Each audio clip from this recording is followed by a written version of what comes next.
Hey folks, it's Maxwell here and welcome to a brand new TEW video. You join us on the road to All In. We're so close, about a few weeks away. And we've got another week here of Dynamite, Collision, Rampage and Shockwave. Storylines are progressing okay. There's actually still some that need to kick off even after this show. As I say, 16 storylines, about 15 odd matches on the pay-per-view. It's going to be a hectic one. I feel as well because there's going to be so much time dedicated to those storylines. I'm having to run like pre-show matches now just to make sure that the people want to get the reps in are getting the reps in, because I need to develop them. It doesn't need to be in terms of popularity at this point with a lot of the lesser talents. It's more on the technical side and the psychological side, and hopefully that can give us a better main event pool down the line. So we'll jump straight in with Dynamite kicking us off. Boom. So I decided to stay in Canada, so we're still in the same part that's going to give us that wee boost in the Maritimes region. And a decent pre-show match as Ricochet defeats Isaiah Cassidy in 11:22 with a 6:30 splash. Made this one go out and steal the show. I feel like it'd be a good opportunity for Cassidy to show what he's made of here, and Ricochet just helps build up his momentum. 74-61 with a 72 segment overall. Just stamina, I was wondering if we were going to lose anything with it being a pre-show match, but not to be. Second pre-show match had subpar wrestling and little heat. But Anna Jay defeated Thunder Rosa in 10:29 by submission with the Queen Slayer. 51 and a 45 here for their performances, a 54 segment. I just feel like you need to give Anna as many matches as possible just to help her develop. And the final pre-show match had decent wrestling and non-existent crowd heat, and we had Nigel McGuinness defeat Kip Sabian in 8:27 with a jawbreaker lariat. 61, again, maybe even try to just keep Nigel in good shape here with the win. So we started the show off straight into action. I had to make it Wild Brawl, and obviously you can see that it didn't suit Lee Moriarty, but did suit Moxley. And we had Moxley defeat Moriarty in 10:54 with a paradigm shift. 63 wrestling, 57 crowd, 71 segment. Continues the storyline of Moxley just walking through these guys one by one. And yeah, I think eventually if you done Moxley Hangman Wild Brawl, you'd get a really good rating. We get some words from Mox after this, and holy cow, that's our highest ever segment in this show, never mind promo or whatever. So Moxley says, so here we are, Brian, another fallen soldier for you. Gargano, beaten. Zayn, beaten. Obviously lost at the pay-per-view, double nothing. And now Moriarty. Hell, he gave us a good fight, but fallen he has. Now I know you're still broken down, Britt O'Brien, but please, next week, video call, whatever. It's time for you to surrender in this war. So Mox is calling Brian out. We can actually have a really chill show now because of that promo being a 95, but continues the storyline. We'll probably get the answer from Bryan Danielson next week. So storyline gains heat. Excalibur was pretty weak when you get a 95 rating, which is fair enough. And then we go to this. And about the terrible wrestling and non-existent crowd heat, Keith Lee defeats Brian Keith in 5:04 with a Spirit Bomb. I made it storytelling. You're still building Keith Lee up. You're still making sure he's not rusty. You're giving him these easy victories. Sadly, on this occasion, these two didn't click, made it a bit awkward, and that's why you only get a 38 matchup, plus the 43 plays the 50. Ironically, we then say Keith Lee scores a win to look impressive, but we basically just see Swerve Strickland, he's backstage, he's looking at the monitor, he's witnessed Keith Lee's win, and he's just raging, he's livid that Keith Lee's gaining all this momentum before these two lock horns are all in. So 72 segment, storyline gains heat. We then moved on to a decent matchup here. Jamie Hayter defeating Sky Blue in 12:16 with a Falcon Arrow. During the matchup, we had Mercedes Moné run in. She attacked Hayter, but it did not make a difference as it was still a victory for Jamie. So 63 for the wrestling and a 70 for the segment. Jamie with a very successful 77. Sky Blue with a 50. Obviously, her being in Moné Corporation. It helps the storyline develop again between Mercedes and Jamie heading into All In. And yeah, I think that's a good outing for Sky Blue as she continues her development. And after the matchup, we just see Jamie's picked up the win, and Sky Blue has tried, despite her best efforts, of Mercedes Moné, who then tends to her fallen teammate and heads towards the back. So she's like, you know that way when you've lost and they just carry the teammate on over her shoulder kind of thing. She's not like too raging about it, she knows she's tried, but 68. Storyline advances, Jamie came across well, Sky performed poorly, but she's going to develop in those segments. So I have to look like forward and know that I need to have a strong women's main event scene. But like I just plan on taking this save a very long time, so we need to have Sky Blue in a strong position. Next up, This one I was expecting to do really well, but not to be. We had the Bang Bang Gang, Jay White and Juice Robinson, take on effectively the conglomeration. There we go. Oh no, Kyle O'Reilly's gone, but there's still a friendship there between Orange Cassidy and Tomohiro Ishii. And in 1636, Jay White pins Ishii after using a fallen object, so obviously giving him a little bit of a one-up before they head to that Triple Threat World Championship match. 68 wrestling, 57 for the crowd, 73 segment okay. Jay White brings in 83, Orange Cassidy a 74. And interesting things to take for that is you obviously lose points because of the poor chemistry between Cassidy and Ishii, but you gain it with the great chemistry of Jay White, Jay White and Juice Robinson. So storyline advances, and is Jay White getting in the head of Orange Cassidy ahead of that triple threat match with Okada for the AEW World Championship. And then you get a little bit more talking on that one. So basically, just see Orange Cassidy in the ring helping the fallen Ishii to his feet. And you just see Jay White up the ramp celebrating with Juice Robinson. And he just says, just a few more weeks and you and Okada are going down. And does a guns up. And then they head to the back. So 65 segment. Storyline advances, lose a little bit of heat. Ishii was underwhelming, but serves his purpose in this story. So in a little segment backstage, we see, in the ring actually, Renee Paquette is interviewing Paul Heyman. Renee says, so Paul, we saw you turn up last week and you had your eyes on Aussie Open. First of all, welcome to AEW if you have indeed signed. And secondly, are you interested in the managerial services of Aussie Open? Paul Heyman, as you're joking away, oh Renee, it's good to see you again. You haven't changed a bit.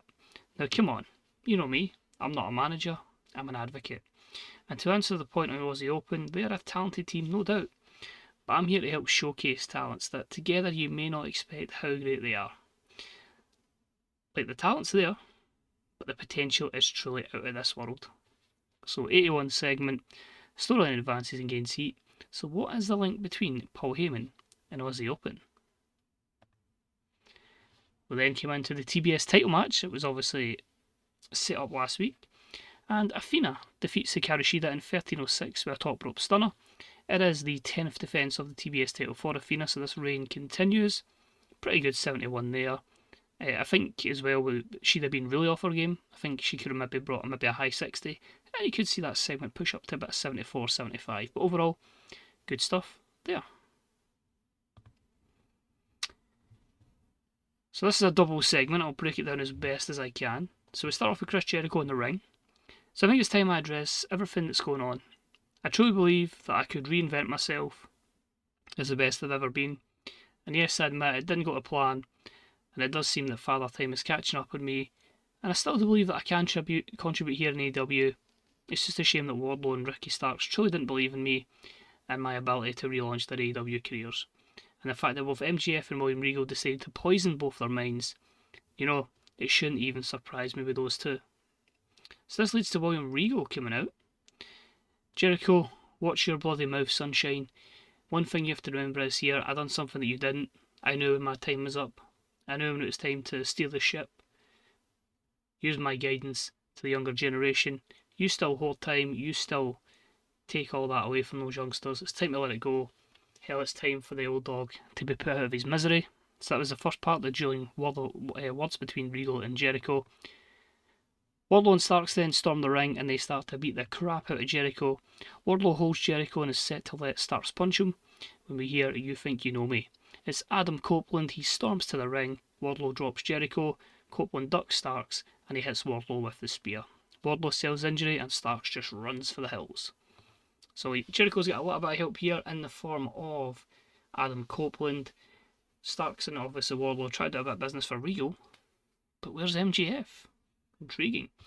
That segment gets a 62, 68 for the first part, 57 for the beatdown. We have a little segment just confirming that we will see Darby Allin next week and we'll hear from him regarding his stance at All In, and that is a 70. Our main event, that wasn't very good. I was kind of thinking we were going to the 80s. We might struggle here, we might lose Pop. And about that, had some good wrestling and a decent reaction from the crowd.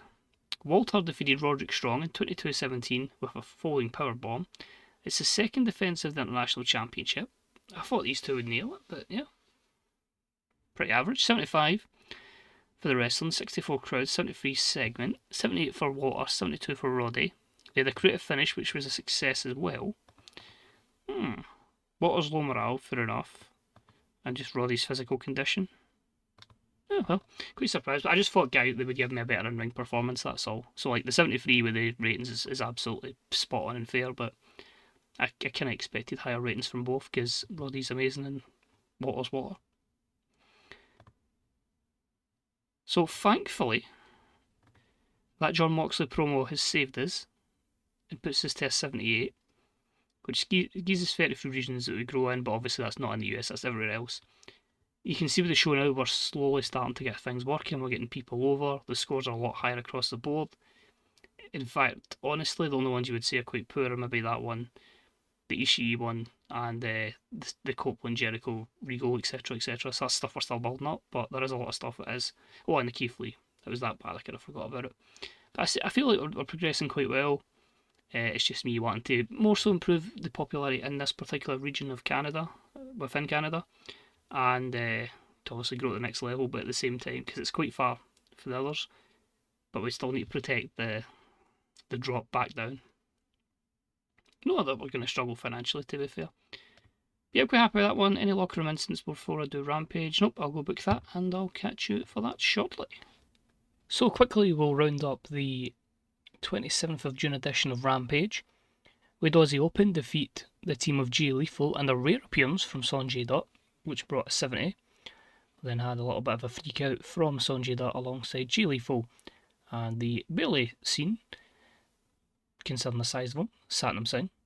Had Dante Martin defeat Dralistico in a 50.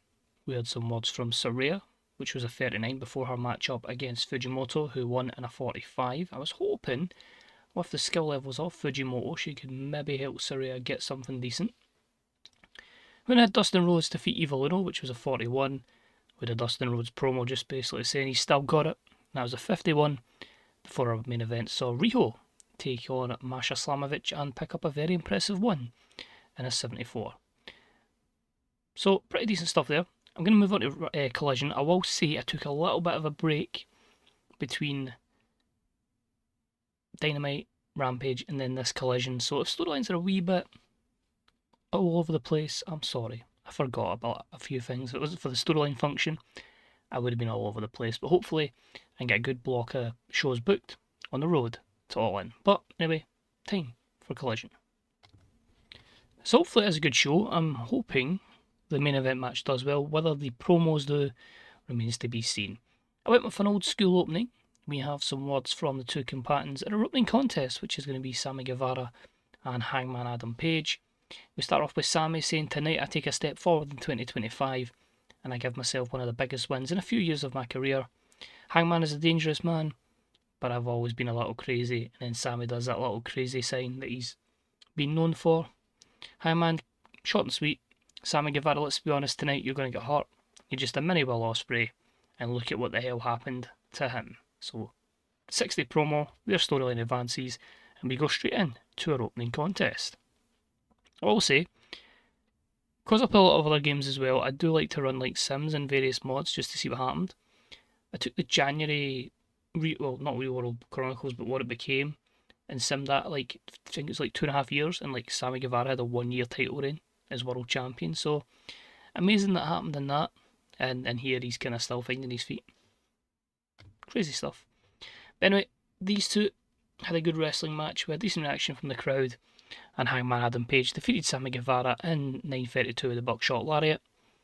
This one, 79, pretty good stuff there. 68 performance from Sammy, 84 from Hangman, 76 for the wrestling as well. But obviously, Hangman is super focusing on with this push. We then have a promo from Will Ospreay, and he says, "Hangman, a good victory against Sammy tonight, bruv. And well done for what you've done to me. You've certainly opened my eyes to know what level of viciousness I need to get to the top again. But don't you worry, bruv. I'll get my revenge on you. I'm going to pin you 1, 2, 3 on the biggest show of the year. How's that for revenge, bruv?" So Ospreay at the ramp cuts the promo on Hangman, just adding a bit more heat to their storyline before their encounter at All In to see who will have the final victory. 75, so a decent promo. We maybe need to be a bit better than that, but storyline gains heat. And overall, Ospreay looked good. Then had some good wrestling and a decent reaction from the crowd. We had Rush defeat Nick Wayne in 12-18 with La Lanza, following interference from Shelton Benjamin. Rush makes defence number 5 of the TNT Championship. So good stuff here. 73 wrestling, 53 crowd, 71 for the segment as a whole. Both guys with 73 performance, and the Prodigy storyline obviously advances. So my idea here was that Nick Wayne has a good bit of momentum and popularity recently. Rush kind of needs that, but he has been having great matches, so I felt like this could work. And then you add in the element of the Hurt Syndicate having issues with Nick Wayne, so that kind of causes that for the storyline to gain heat.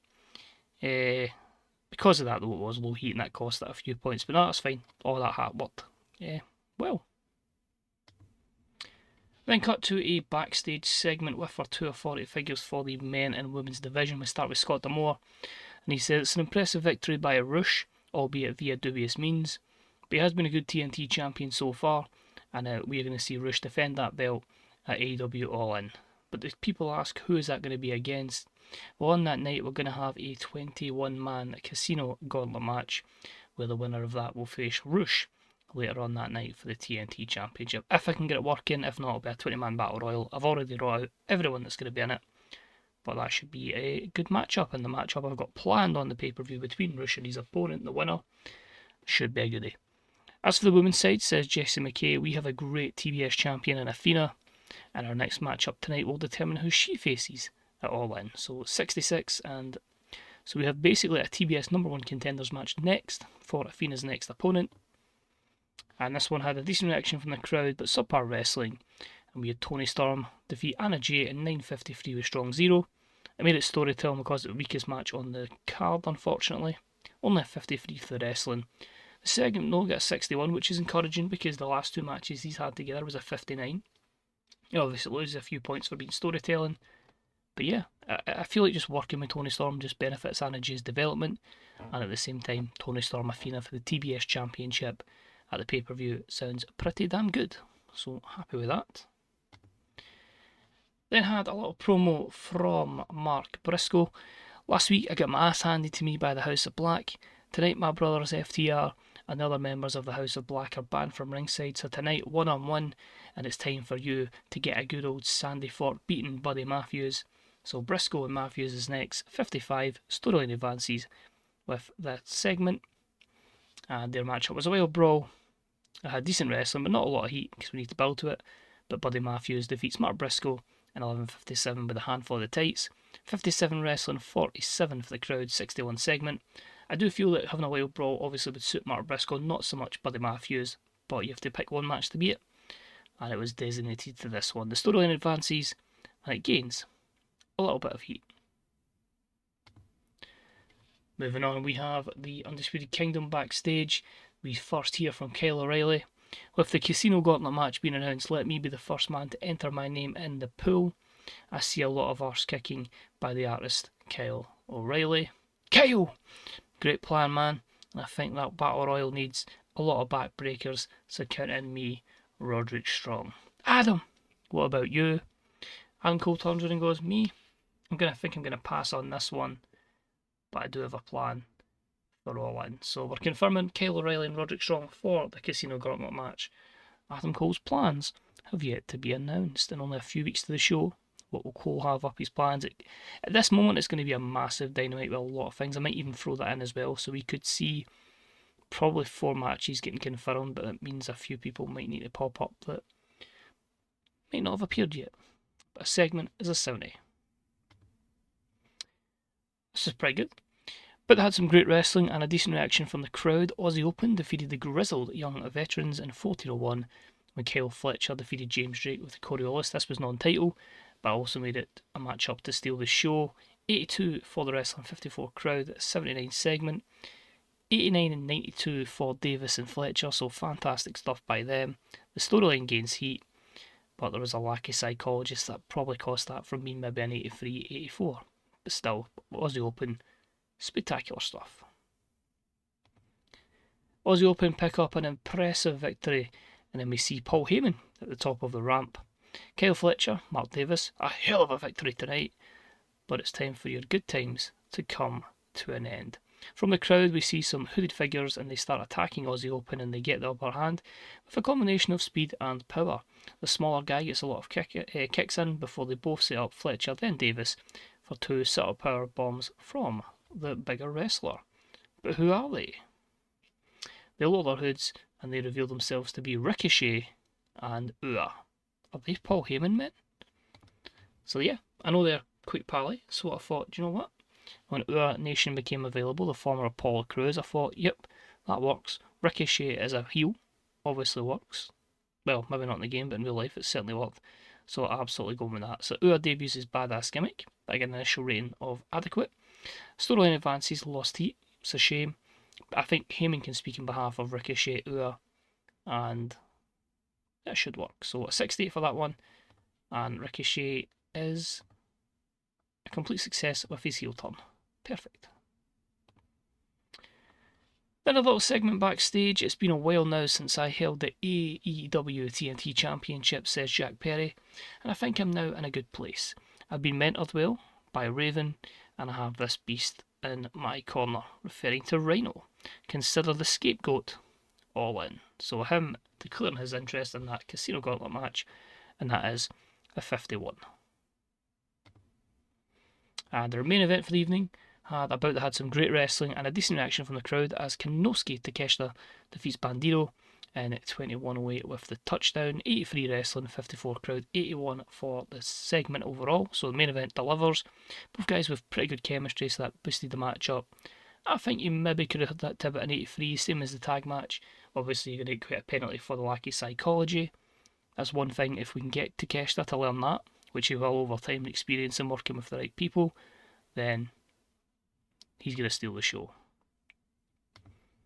And we finished the show with some words from Don Callis. Tonight was a statement victory by the Alpha Kanosuke Takeshita. So we are putting Walter back on notice. We want the AEW International Championship back, and we want it back at All In. We know it will be a hard-hitting contest that will likely win all the stars from certain media types, but we just want to take that title back. This brings out Walter, who says, well, I must say I was impressed by Takeshita when we battled firstly, and yes, tonight, very good stuff. But remember, I am the ring general, I'm the AEW International champion, and if you want to take this title away from me, you better bring more than you're a game. So, confirming that one, the rematch is happening at All In, Takeshita or Walter for the AEW International Championship. So the storyline advances, segment's only 62 because obviously Callis doesn't have the overness to carry it. I think we might lose pop here. I feel the matches have been fine, but the promos were only quite good there. I can't just have Orange Cassidy putting his hands in his pockets. So we'll see what the rating is. I'm going to say 75 plus 81. I'd say 77 because I don't think we have too many great promos. 79. No, that's fine. I can take that. We increased their pop in 3 regions. Of course, Collision just mainly broadcasts in the States, but I don't think that'll be in the States as much. I think that'll be maybe the UK. But overall, I think a lot of the darker greens here is pretty encouraging. So the score's in the 70s. So we're certainly in a lot better place. But yeah, good stuff so far. Locker room incidents, anything before Shockwave, absolutely nothing. I will go and book that, and we'll run it down in 2 seconds.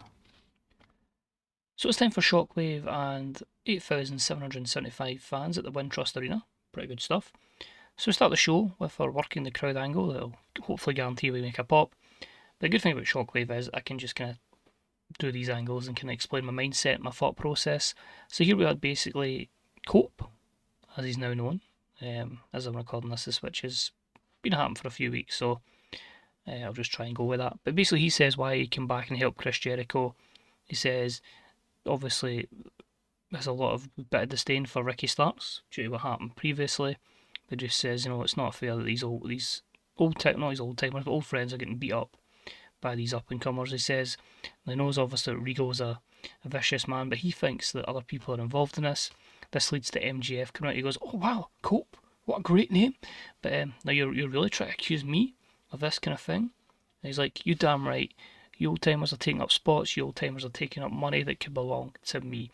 So it's going to be me, Ricky Starks, and Wardlow, and we're going to take out Jericho, and we're going to take you out as well. So you watch your back, old man. So 85 hyping up a little bit of a feud there. I haven't put a storyline with it because it is going to be a short-term programme, but we've got Cope and MGF win 85. That might help their popularity. First matchup was a decent bout. Not a lot of heat as the team of Ricochet and Ua defeated Angelo Parker and Matt Menard in 7:37 when Ua pinned Matt Menard with a standing shooting star press. Ricochet carried the in-ring performance stuff with a 74 to Ua's 61, and overall the segment was a 68, so good start to them in the winning column.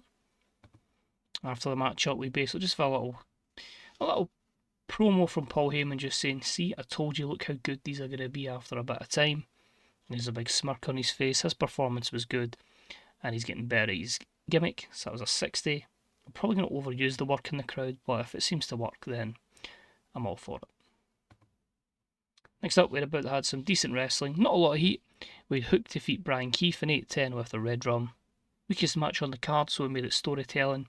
A 65 segment. It's just to keep giving Hook matches to help him develop. He really does need to find a programme soon, though, I hope. Moving along, we had a decent wild brawl as Brody King defeated Dax Harwood in 12:01 with a Gonzo Bomb. 71 for the wrestling, 56 for the crowd, and a 71 segment. 67 performance for Dax and a 75 for Brody. Continuing on the storyline, of course, heading up for this Trios match for the Trios Championship at All In. So it's now a win for Brody King, a win for Buddy Matthews. Could this see the end of the reign of FTR and Mark Briscoe? We then had some subpar wrestling and non-existent crowd heat as Io Shirai defeated Shoko Nakajima from Ring of Honor. That's what I've got at the moment. And 10:22 with the moonsault press. Sadly though, a few negatives here properly hamper this performance, so only a 51 segment. Io was off her game, both of them didn't click, and that dragged Io way down to a 56. That's a shame, because I thought these two would do well, and I thought it would be a pretty good banger to have. There we go. We had some segment backstage where we had John Moxley talking to the troops, the Death Riders. He says basically he picked up the win over Lee Moriarty on Dynamite, so it's now up to Utah to start getting some wins and really put the pressure on Team AEW so they fold forever. So a 64, our main event will be Wheeler Yuta versus Sami Zayn. We then had a decent matchup that saw Becky Quinn defeat the Bunny in 7:50 with Hard Knocks. Made it storytelling because obviously the Bunny's there to put Becky over. 63 for the segment overall. A 73 plays the Bunny's 37. And after the matchup, we saw Mariah May attack Becky Quinn. So obviously we're setting up this tag match of Becky Quinn and Io Shirai versus Mariah May and Chris Statlander. So we need to get some heat into the feud. And that was a 61. We'll get her to explain her actions at another point. And our main event was decent. It could have been a bit better as Sami Zayn defeats Wheeler Yuta in 13:40 with the Brainbuster. This had to be the Steal the Show matchup. I was going to make it Technical Masterclass, but a 71 for the wrestling, 62 for the crowd, and a 75 segment overall. So we might look at that 79 region again.